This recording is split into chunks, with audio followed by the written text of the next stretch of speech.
Welcome to Better Futures. What I find interesting about the example with the pandemic and with social distancing is that has been advocated or otherwise made important as a means of protecting each other. It's generally considered, or most commonly, I see it presented as a kind of selfishness if someone does not fully enact the prescribed social distancing and mask wearing policies. And I am a believer in what I would call the functionalist dynamic of society, wherein a rising tide lifts all ships. And for me, that means it is a better society for me to live in if as few people as possible are in desperate circumstances, such as homelessness or having to go so deeply into debt simply to have life-saving medical care, those sorts of modern phenomena. And so I just think it's worth noting that there's an interesting tension here because we are being isolated or have been encouraged to isolate ourselves during this pandemic for the sake of protecting ourselves and others.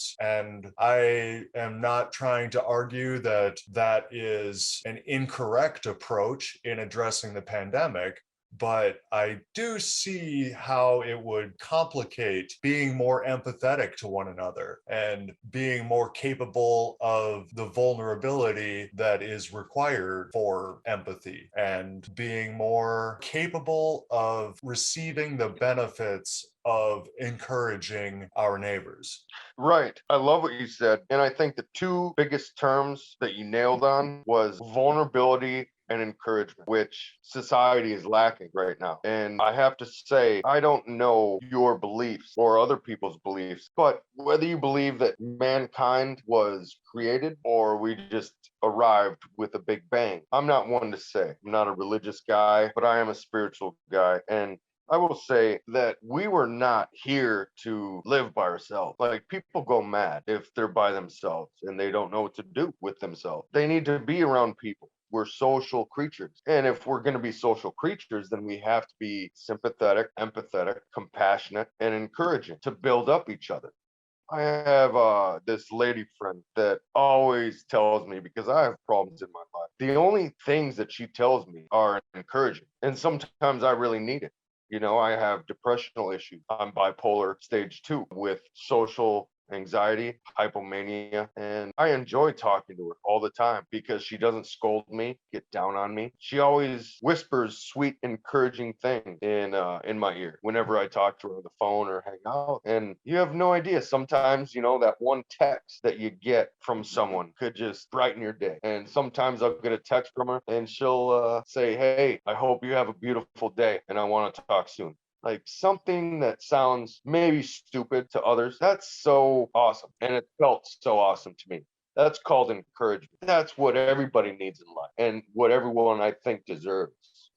I'm interested in this word deserves. We both seem to agree that society today, at least in the United States, is largely lacking in compassion or empathy or, gosh, simply humane treatment of our fellow citizens. We seem to perceive strangers just walking on the street as a potential threat as opposed to being potential friends or simply other members of this society who deserve the same care and compassion that we deserve. But I wonder if perhaps part of the reason that we are hard on ourselves individually and therefore less capable of the vulnerability as we were discussing earlier, then perhaps there is something about our society today that encourages us to suspect that we do not actually deserve those things, or otherwise to suspect that others are undeserving of them unless proven to us as valuable by whatever measure. Do you have Mm, any thoughts on what about our society today might be encouraging these rather antisocial beliefs? I do.